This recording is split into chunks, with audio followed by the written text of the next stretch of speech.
Hello and welcome. Welcome if you're watching on the replay. If you're watching on YouTube, if you're watching, welcome to the broadcast. How you doing today? My name is Frank D'Amato. I'm a personal growth and development coach. Welcome, and today I'm going to be talking about codependency and some real important tips of working with relationships where we get stuck in relationships and helping you get empowered around that. First thing I want to talk about, welcome if you're just joining, is a little bit about what I do. I'm a personal growth and development coach, and I'm the coach that could really help you take your growth to the next level.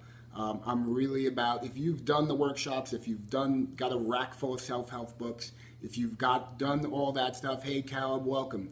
If you've done all that stuff and you're still looking for what's next, what's more, this is next and more. This is where we go deeper. So I want to get into here talking about codependency.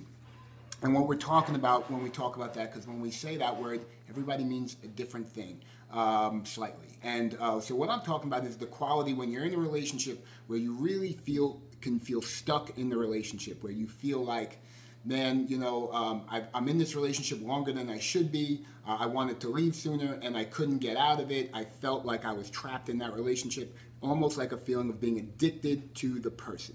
So in that space, and there's a whole range of that space where we all tend to go into relationships and when they're not working, kind of get stuck in there. And I want to talk about the deep down mechanisms that are operating that keep us locked in.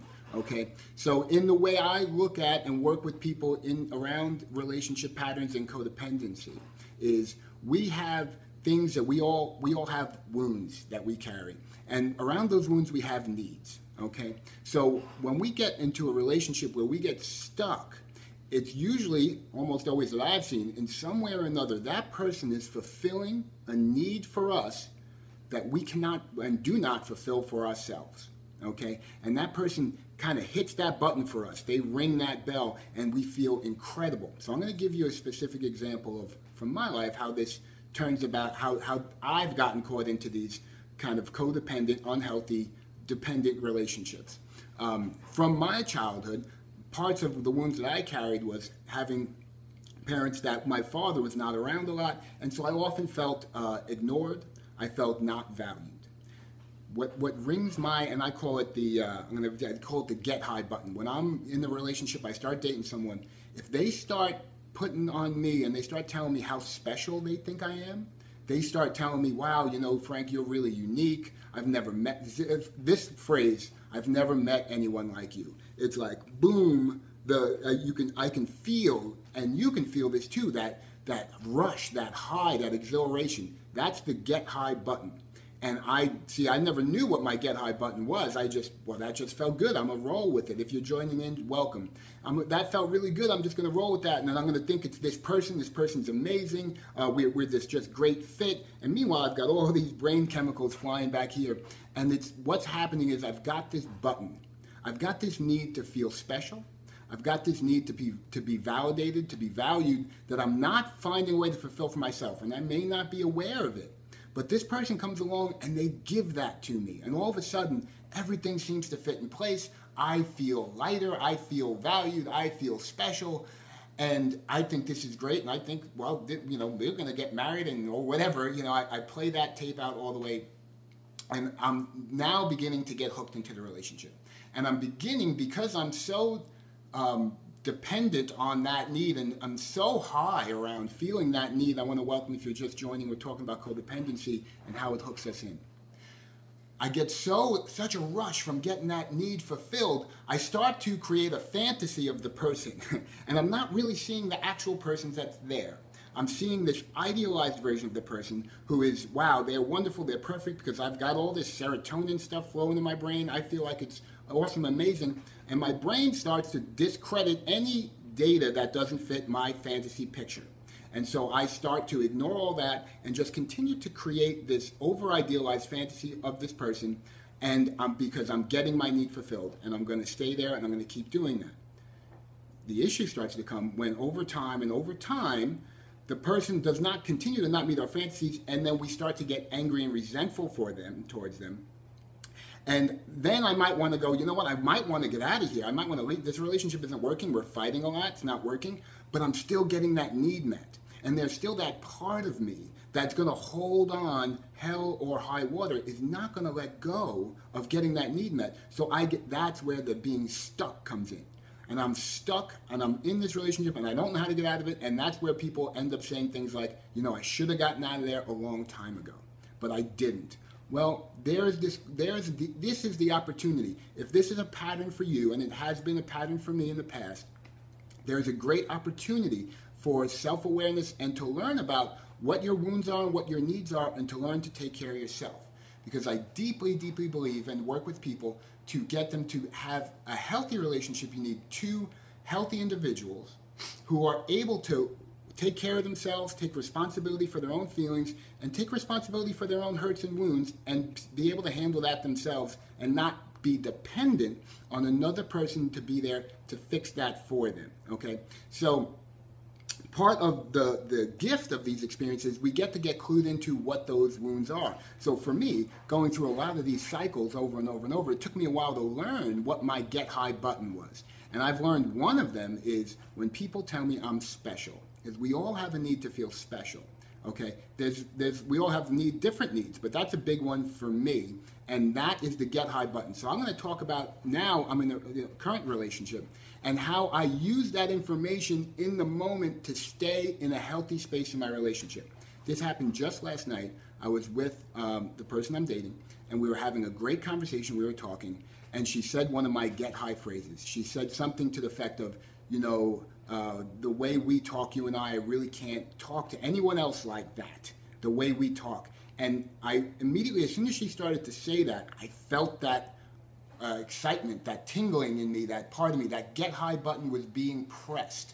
Because it was like, ooh, she thinks I'm really special, I'm totally unique. And I started to get that kind of cloudy, dazed feeling, but now I'm aware of it. So I was able, in the moment, to take a deep breath and go, hold on.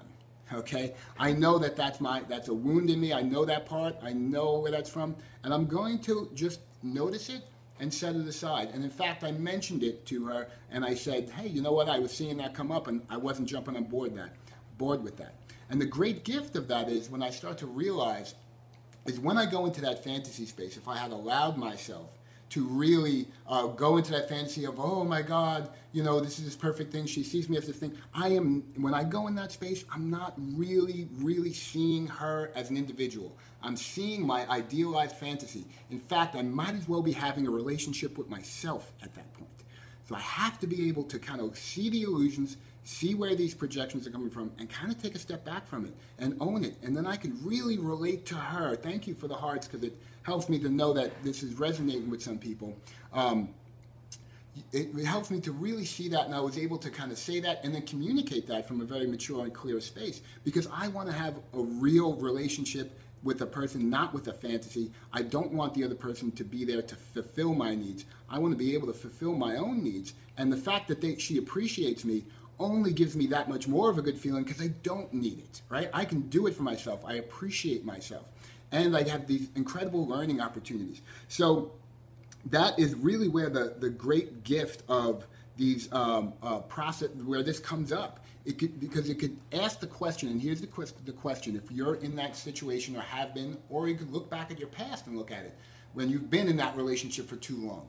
What was the need that you had that was being fulfilled by that other person? And if you really spend some time, and that may not come to you right away, but if you really spend some time and look at that, what was that need that was getting filled? And then the next question, if you can get to that, for me, it's about being special and being unique and valuable. How can I give that to myself? How could I take the time out when those situations come up to validate for myself, you know what, Frank, you are a really unique person. You are really valuable. And if I could really do that from a genuine place, where I really practice doing that for myself, I don't need someone else to do it. And when I don't need things from other people, and I just can appreciate them for exactly the person that they are. And this relationship that I'm in now is great. It's fantastic. This person is amazing. I love talking to her. We connect on a spiritual and emotional level. Very self-aware person. I really love to have self-aware conversations like this with you all and talk at this level. And I could also have that with being free of being dependent on that. She could walk away tomorrow and I'm like, you know what? I still have my own ability to communicate with a lot of people at this level. I have my own ability to validate myself. I have my own ability to get the things I need. So it's really about being aware of what my own deeper needs are and being able to take care of those for myself. So that's such a core thing to really start to be able to have healthy,